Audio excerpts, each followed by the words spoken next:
গত 18 বছর 111-এর পর থেকে এই 18 বছরে সরকারি প্রতিষ্ঠানের শ্রমিক কর্মচারীরা 18-12 বদলি হবার আমাদের কাছে রেকর্ড আছে। আবাসন থেকে উচ্ছেদ করা হয়েছে, বিভিন্নভাবে তাদেরকে হয়রানি করা হয়েছে।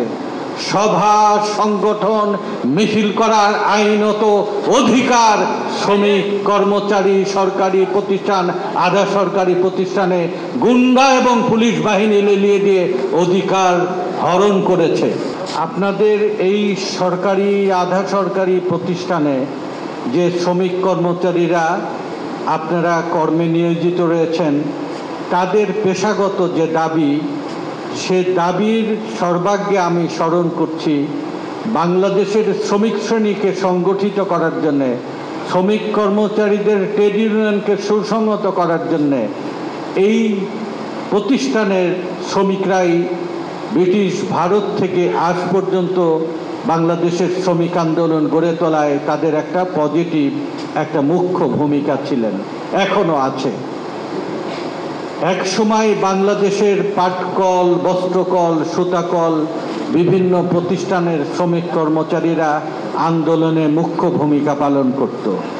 আমাদের আন্তর্জাতিক চক্রান্তে IMF, বিশ্বব্যাংক, আন্তর্জাতিক মুদ্রা তহবিল পুঁজিবাদ এবং সাম্রাজ্যবাদ শ্রমিক আন্দোলনকে গলা টিপে ধরার জন্যে, শ্রমিক শ্রেণীর অধিকারকে কণ্ঠরোধ করার জন্যে অনেকগুলো আমাদের জাতীয় অর্থ উপার্জনকারী প্রতিষ্ঠান পরিকল্পিতভাবে বন্ধ করে দেওয়া হয়েছে। শ্রমিক আন্দোলন অনেক এই মুহূর্তে দুর্বল।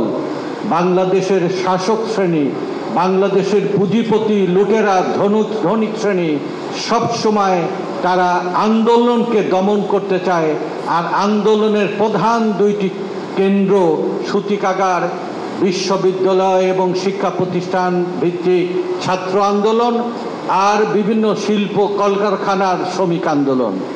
ব্রিটিশ বিরোধী আন্দোলন, পাকিস্তানের সময় স্বাধীনতা, গণতন্ত্র, স্বায়ত্তশাসনের আন্দোলন, বাংলাদেশের সামরিক স্বৈরতন্ত্রের বিরুদ্ধে গণতন্ত্র ভোটের আন্দোলনে যখনই কোনো রাজনৈতিক দল দাবি দেওয়া পেশ করে জনগণের কাছে নিয়ে এসেছেন, সেই দাবি দেওয়া বাস্তবায়নের দুই প্রধান স্তম্ভ ছাত্র এবং শ্রমিকেরা রাজপথে আসার আগ পর্যন্ত কোনো সরকারি মাথা নত করেনি, শাসকেরাও কোনো দাবি পূরণ করেনি।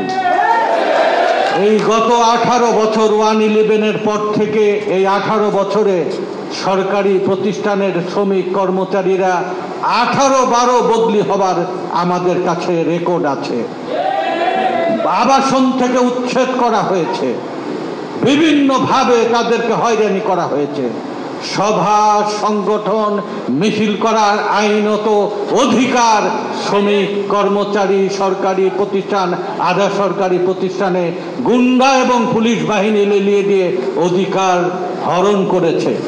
ছাত্র আন্দোলন এবং শ্রমিক আন্দোলনের অনুপস্থিতিতেই এই দীর্ঘ সময় 111 থেকে 18 বছর এই দুঃশাসন, লুটপাট এবং পর্যায়ক্রমে বাংলাদেশে মানুষের কণ্ঠ রোধ করে এক ফ্যাসিবাদ কায়েম করেছিল। এই যে দুঃশাসন, অনাচার, এই ফ্যাসিবাদ বাংলাদেশের স্বপ্নকে প্রায় ভেঙে দিতে বসেছিলেন। এক রক্তাক্ত লড়াইয়ে জুলাই আগস্ট বিপ্লবে ফ্যাসিবাদ শুধু পরাজিতই হয়নি, তারা বিতাড়িত হয়ে দেশ থেকে চলে গেছে।